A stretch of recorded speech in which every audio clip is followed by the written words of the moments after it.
খাদ্য প্রক্রিয়াকরণ মন্ত্রকের উদ্যোগে বিশ্ব খাদ্য ভারত 2025-এর চতুর্থ সংস্করণ 25শে সেপ্টেম্বর থেকে 28শে সেপ্টেম্বর পর্যন্ত নয়াদিল্লির ভারত মণ্ডপমে অনুষ্ঠিত হতে চলেছে। প্রধানমন্ত্রী নরেন্দ্র মোদী 25শে সেপ্টেম্বর সন্ধ্যা 6টায় অনুষ্ঠানের উদ্বোধন করলেন।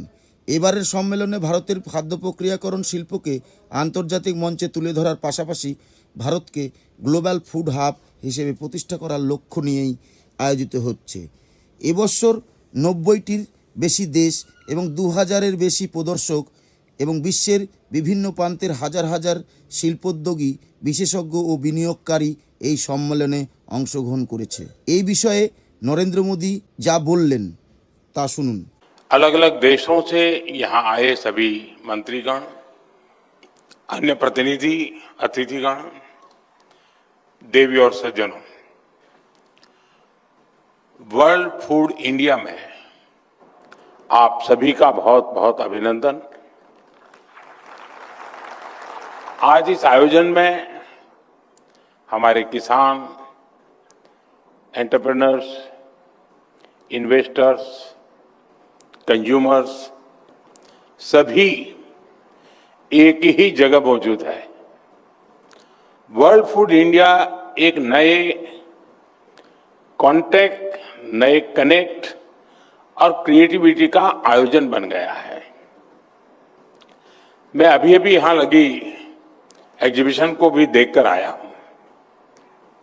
मुझे खुशी है कि इसमें सबसे अधिक फोकस न्यूट्रिशन पर है, ऑयल कंजम्पशन कम करने पर है और पैकेज प्रोडक्ट्स की हेल्दीनेस को बढ़ाने पर भी काफी जोर दिया गया है। मैं आप सभी को इस आयोजन की बधाई देता हूं, अपनी शुभकामनाएं देता हूं। फ्रेंड्स, इस इन्वेस्टमेंट से पहले जहां वो इन्वेस्ट करने जा रहे हैं वहां की नेचुरल स्ट्रेंथ को देखता है। भारत की तरफ भी आज दुनिया और खासकर फूड सेक्टर से जुड़ा इन्वेस्टर बहुत उम्मीद से देख रहा है, क्योंकि भारत के पास डाइवर्सिटी, डिमांड और स्केल की तिहरी शक्ति है। भारत में हर अनाज की, हर फल और सब्जी की पैदावार होती है। इस डाइवर्सिटी की वजह से भारत दुनिया में सबसे खास है। हर 100 किलोमीटर पर हमारे यहां खाना और खाने का स्वाद बदल जाता है। भारत में विभिन्न तरह के खानों की जबरदस्त डिमांड होती है। ये डिमांड भारत को एक कॉम्पिटिटिव एज देती है और इन्वेस्टर के लिए भारत को एक प्रीफर्ड डेस्टिनेशन भी बनाती है। साथियों, भारत आज जिस स्केल पर काम कर रहा है वो अभूतपूर्व है, अप्रत्याशित है।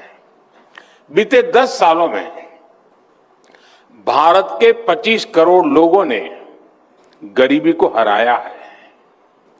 ये सभी साथी अब न्यू मिडिल क्लास का हिस्सा बने हैं।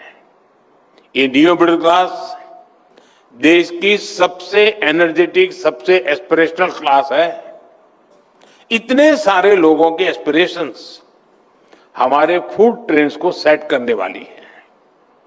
ये वो एस्पायरिंग क्लास है जो हमारे डिमांड को बढ़ा रहा है। साथियों, आज देश का टैलेंटेड यूथ हर सेक्टर में कुछ अलग अलग कर रहा है। हमारा फूड सेक्टर भी इससे पीछे नहीं है। आज भारत दुनिया का तीसरा सबसे बड़ा स्टार्टअप इकोसिस्टम है और इनमें से कई सारे स्टार्टअप्स फूड और एग्रीकल्चर सेक्टर्स में काम करते हैं। एआई, ई कॉमर्स, ड्रोन्स और ऐप को भी इस सेक्टर से जोड़ा जा रहा है। हमारे ये स्टार्टअप्स सप्लाई चेन्स, रिटेल और प्रोसेसिंग के तरीके बदल रहे हैं। यानी भारत में डाइवर्सिटी, डिमांड और इनोवेशन सब कुछ मौजूद है।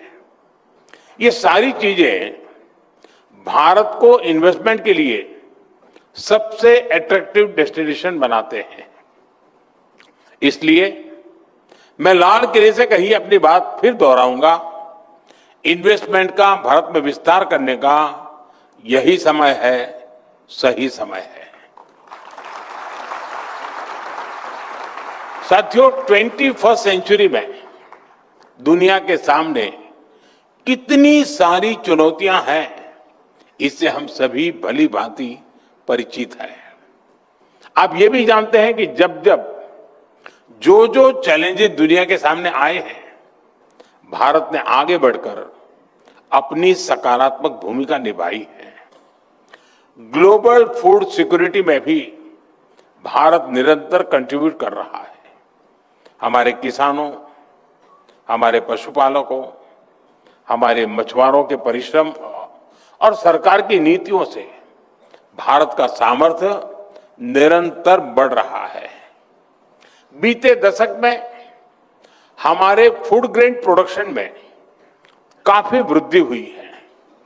आज भारत दूध का सबसे बड़ा उत्पादक है और दुनिया की 25% मिल्क सप्लाई सिर्फ भारत से होती है। हम मिलेट्स के भी सबसे बड़े प्रोड्यूसर हैं। राइस और व्हीट में हम दुनिया में दूसरे नंबर पे हैं। फ्रूट्स, वेजिटेबल्स और फिशरीज में भारत का योगदान बहुत बड़ा है। इसलिए जब जब दुनिया में फसलों पर संकट आता है, सप्लाई चेन डिसरप्ट होती है, तो भारत मजबूती से अपना दायित्व निभाने के लिए सामने आता है। फ्रेंड्स, वैश्विक हित में हमारा प्रयास है कि भारत की कैपेसिटी, हमारा कंट्रीब्यूशन और अधिक बढ़े। इसके लिए आज सरकार फूड और न्यूट्रिशन से जुड़े हर स्टेक होल्डर को, पूरे इकोसिस्टम को मजबूत कर रही है। हमारी सरकार फूड प्रोसेसिंग सेक्टर को प्रोत्साहित कर रही है। इसलिए इस सेक्टर में 100% एफडीआई की अनुमति दी गई है।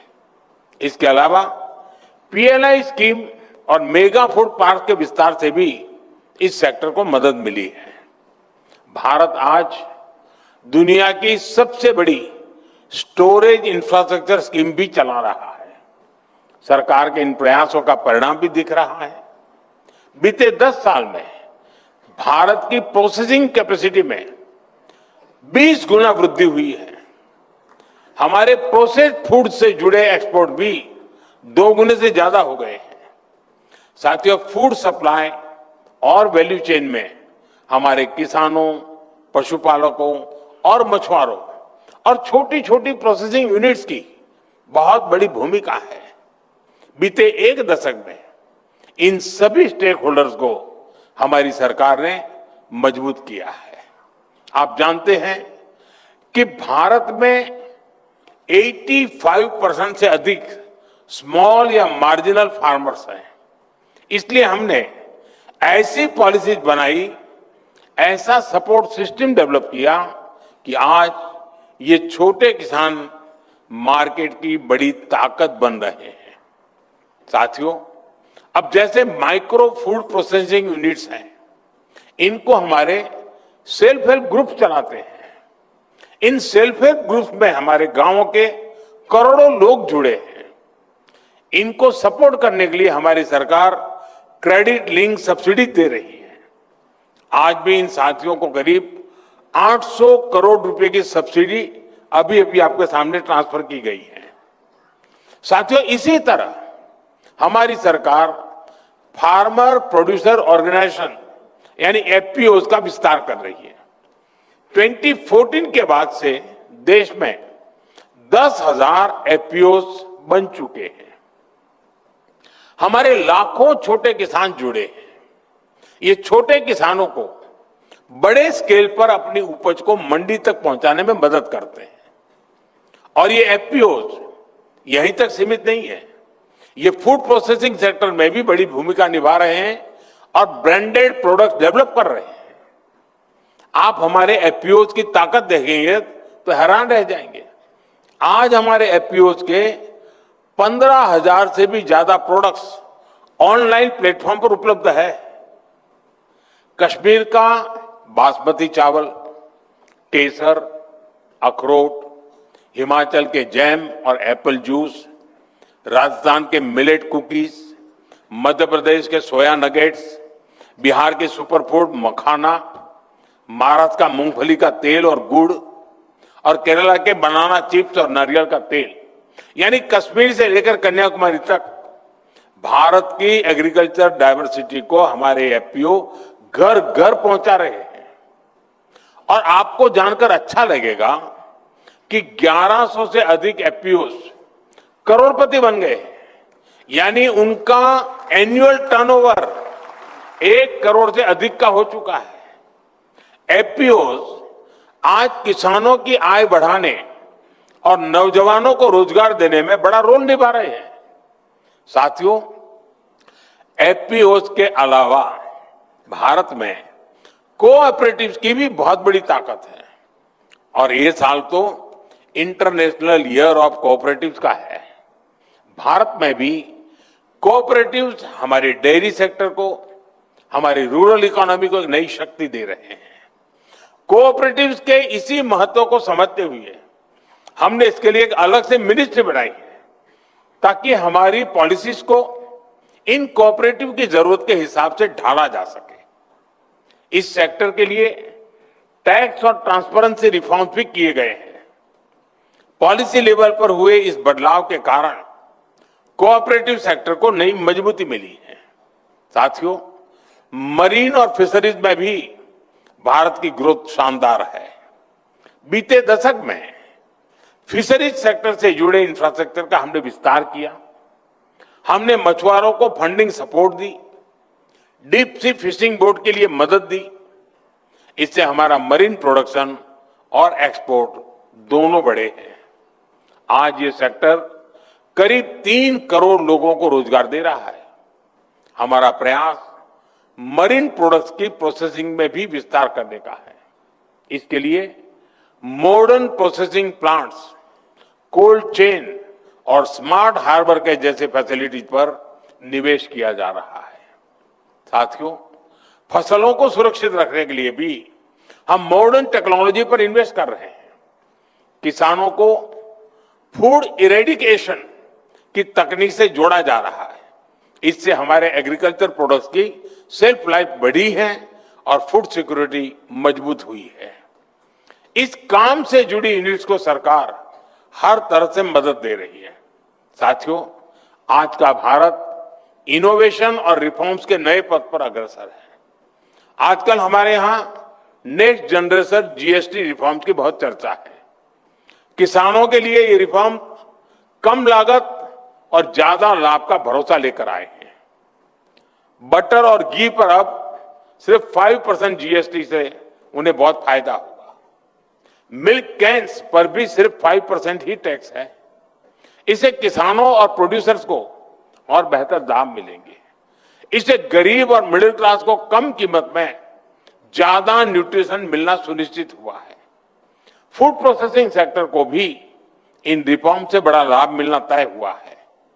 रेडी टू कंज्यूम और प्रिजर्व फ्रूट्स, वेजिटेबल्स और नट्स पर सिर्फ 5% जीएसटी है।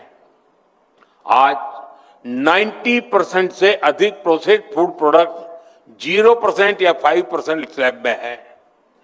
बायो पेस्टिसाइड्स और माइक्रो न्यूट्रिएंट पर टैक्स कम हो गया है। जीएसटी रिफॉर्म से बायो इनपुट सस्ते हुए हैं। छोटे ऑर्गेनिक फार्मर्स और एफपीओस को सीधा फायदा मिलना तय हुआ है। साथियों, आज समय की मांग बायोडिग्रेडेबल पैकेजिंग की भी है। हमारे प्रोडक्ट फ्रेश रहें, बेहतर रहें, ये जरूरी है, लेकिन इसके साथ साथ नेचर के प्रति भी हमारी जिम्मेदारी है। इसलिए सरकार ने बायोडिग्रेडेबल पैकेजिंग पर जीएसटी को भी 18% से घटाकर 5% कर दिया है। मैं इंडस्ट्री के सभी साथियों से भी आग्रह से कहना चाहूंगा कि बायोडिग्रेडेबल पैकेजिंग से जुड़े इनोवेशन में इन्वेस्ट करना चाहिए और जल्दी से जल्दी हमारे सारे प्रोडक्ट को पैकेजिंग के लिए बायोडिग्रेडेबल की तरफ शिफ्ट कर देना चाहिए। साथियों, भारत ने खुले मन से अपने देश के दरवाजे दुनिया के लिए खोल रखे हैं। हम फूड चेन से जुड़े हर इन्वेस्टर्स के लिए ओपन है। हम कोलैबोरेशन के लिए खुले दिल से तैयार हैं। मैं एक बार फिर आप सभी को भारत में सबसे ज्यादा इन्वेस्टमेंट करने के लिए निमंत्रित करता हूं। इस क्षेत्र में बहुत अवकाश है, बहुत संभावना है, इसका आप फायदा उठाएं और इस आयोजन के लिए मैं सभी संबंधित लोगों को बहुत बहुत बधाई देता हूं। धन्यवाद।